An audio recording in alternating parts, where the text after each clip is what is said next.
All right, this is section 3.3. We're looking at the rates of change and behavior of graphs. So let's look at the average rate of change.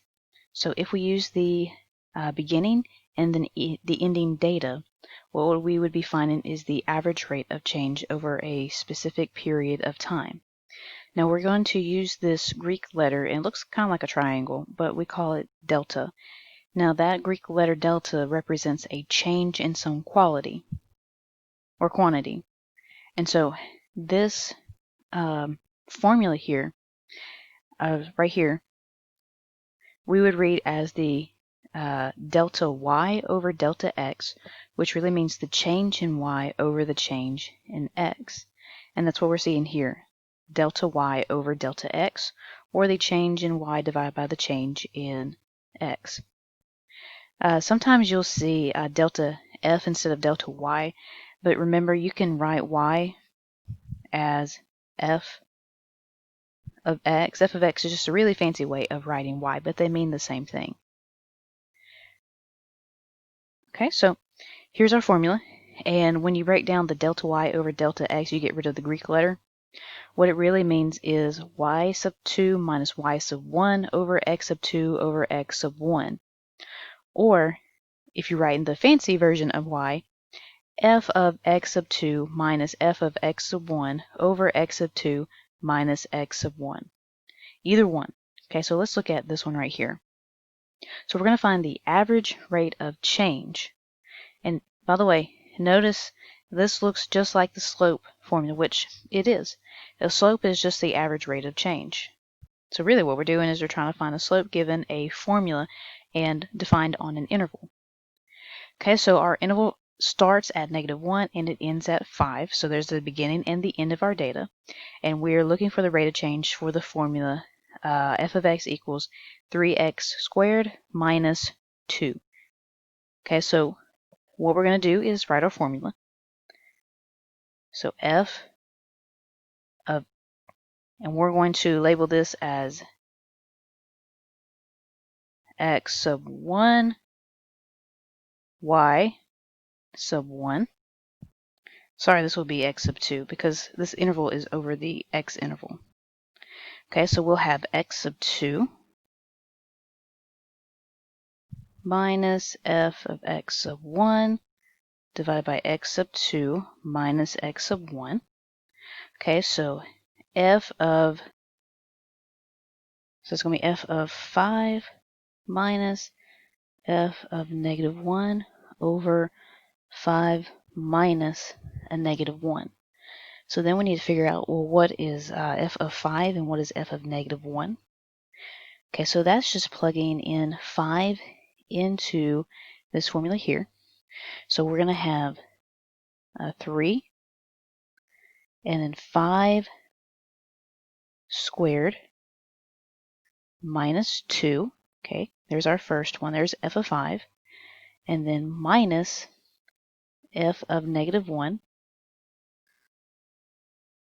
Okay, so we're going to have 3 times -1 squared minus 2. Okay, so there's f of -1 all over 5 minus a -1, so that's plus 1. Okay, so then we have, come over here, 5 times 5 is 25, and then 25 times 3 would be 75. Okay, so we got 75 minus 2. Okay, minus, all right, -1 times -1 will give us a positive 1. Positive 1 times 3 is 3, so 3 minus 2 all over 6. Okay, 75 minus 2 will give us 73. Minus 3 minus 2 will give us 1. Okay, so that will give us 72 over 6. Okay, and then 72 over 6 is 12. Okay, so the average rate of change of the function 3x squared minus 2 over the interval -1 to 5 is 12. Okay, now let's look at another one. Okay, so this is going to be my x sub 1, and this will be my x sub 2. And we'll do the same thing, f of x sub 2 minus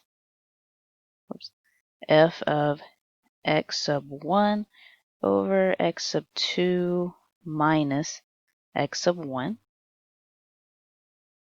Okay, so that's f of 9 minus f of 1, 9 minus 1. Okay, so plug in 9 for this function right here. So we have 9 minus 2 times the square root of 9.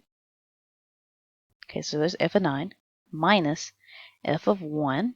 So 1 minus 2 times the square root of 1 all over, okay, 9 minus 1 is 8. Come over here. So we got 9 minus 2 times the square root of 3. That is times 3. Square root of 9, which would be 3. Okay, and then minus 1 minus, square root of 1 is 1. 2 times 1. Okay, all over 8. Okay, so this will be 9 minus 6 minus 1 minus 2 all over 8. 9 minus 6 is 3 minus 1 minus 2 is negative 1 all over 8.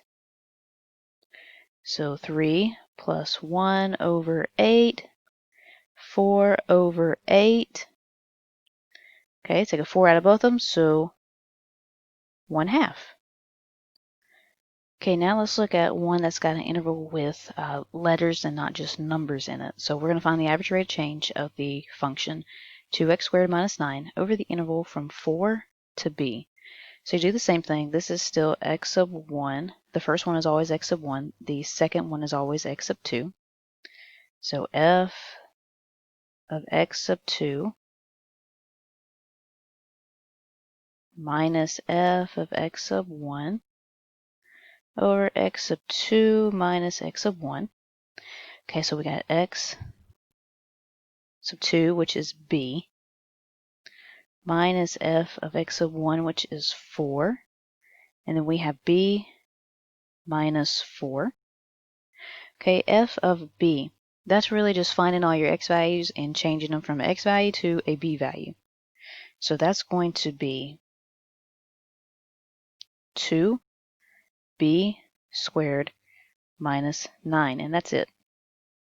Okay, f of 4 is going to be 2 times 4 squared minus 9. And then b minus 4 will just be left as b minus 4. We can't do anything with that. Okay, so we've got 2b squared minus 9. Can't do anything with that. Minus, okay, 4 times 4 is 16. So we'll write 2 times 16 minus 9 all over b minus 4. And then 2b squared minus 9 minus, this would be 32 minus 9 all over b minus 4.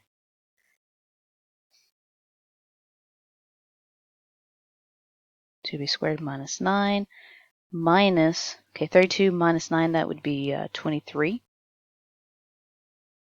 all over b minus 4. And then we have a negative 9 minus 23, so that's adding but keeping the negative.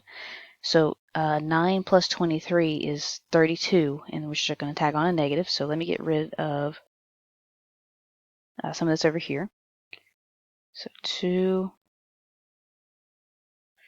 squared minus 32 all over b minus 4. I'm going to take a 2 out of the top.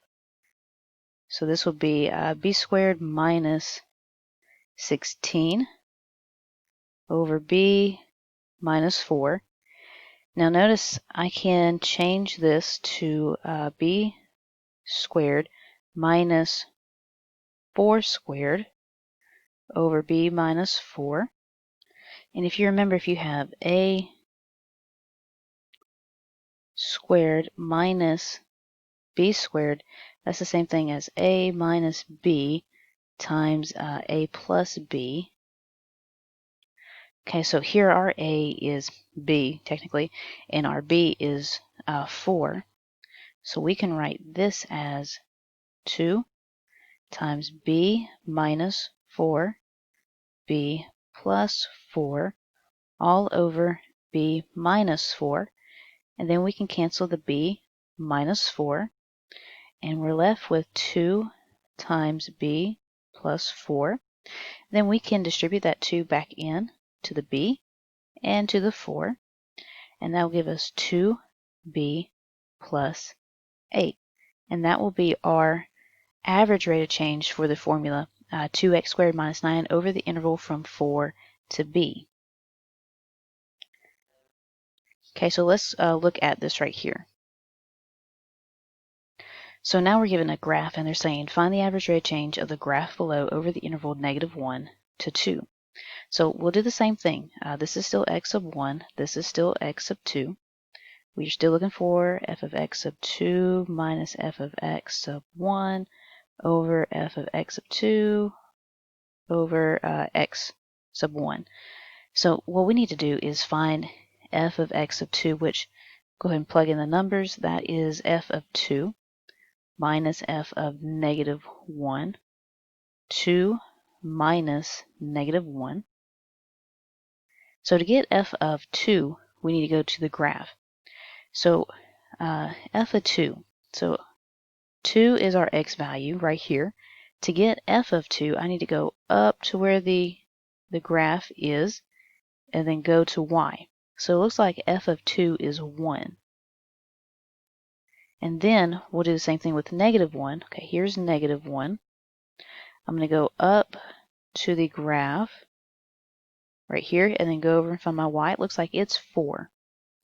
So minus 4 over 2 plus 1. Okay, so that would be -3 over 3. So it looks like the average rate of change is -1. Okay, so what we're doing is, let me go back here. Okay, what we are trying to do is we had the endpoints right here and right here.